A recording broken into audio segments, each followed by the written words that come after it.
I've fallen in love with Antarctica. My Antarctica is a dream. Time and time again, when I gaze at her, I can't believe what I'm seeing. I blink, I shake my head, I pinch myself, but no matter what I do, she's still there.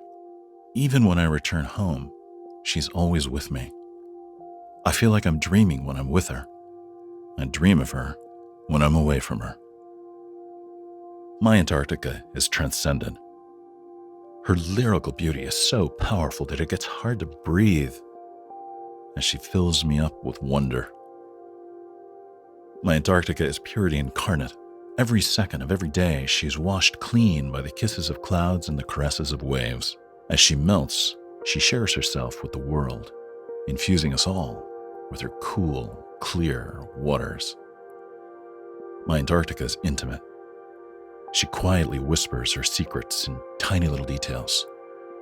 Once I begin to learn her language, I hunger for more and more and more. She never stops surprising me. My Antarctica is mercurial. One moment she's snowing, the next she's thick fog, the next she's blazing sun, and the next she's gale force winds. Her many moods are so varied that they inevitably awaken the hidden corners of my soul. My Antarctica is a shapeshifter. Between years and days and even moments, she's constantly metamorphosing. As I drift through, around, and past her, she's never the same twice. My Antarctica is luminescent.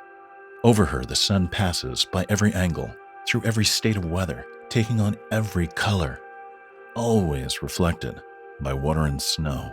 Sometimes the days last months or disappear altogether for the same amount of time. My Antarctica is sublime.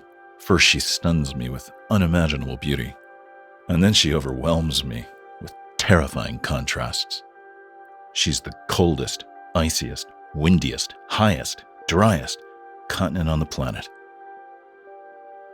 My Antarctica is remote.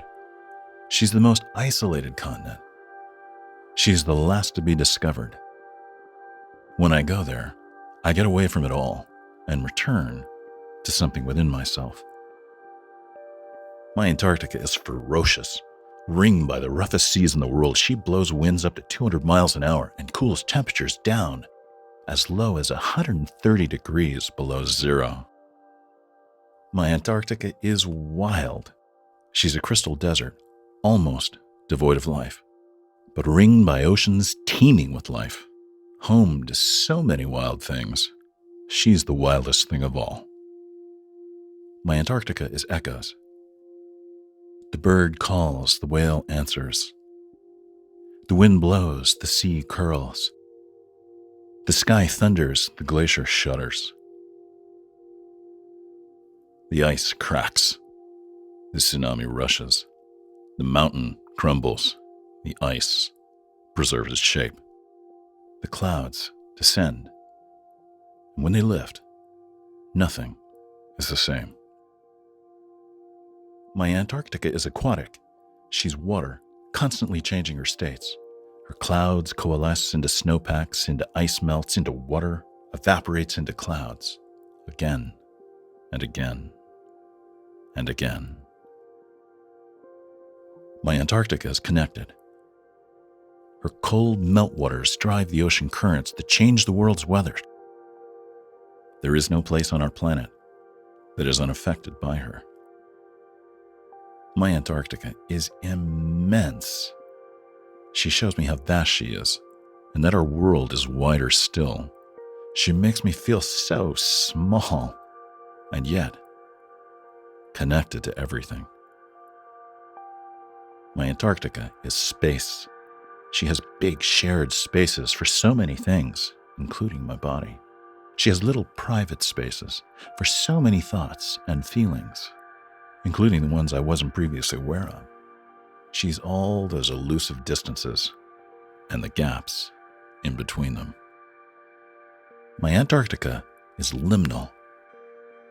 She's a place where I find myself always at the boundary, between what's above the surface and what's below the surface, physically, mentally, emotionally. At first, I'm dazzled by what's visible, but once I get a glimpse of what is usually invisible, I'm always surprised by how much more is lurking underneath the surface and inside. My Antarctica is mysterious. She shows only a tiny fraction of herself and hides the rest under ice, which contains wonders like lakes the size of seas. I can't help wondering what else slumbers in her depths. My Antarctica is a puzzle.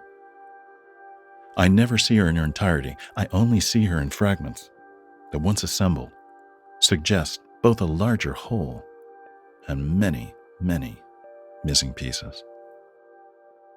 For all the images I've made of her, in all the words I've spoken and written about her, the full depths of her transcendent mysteries continue to captivate me.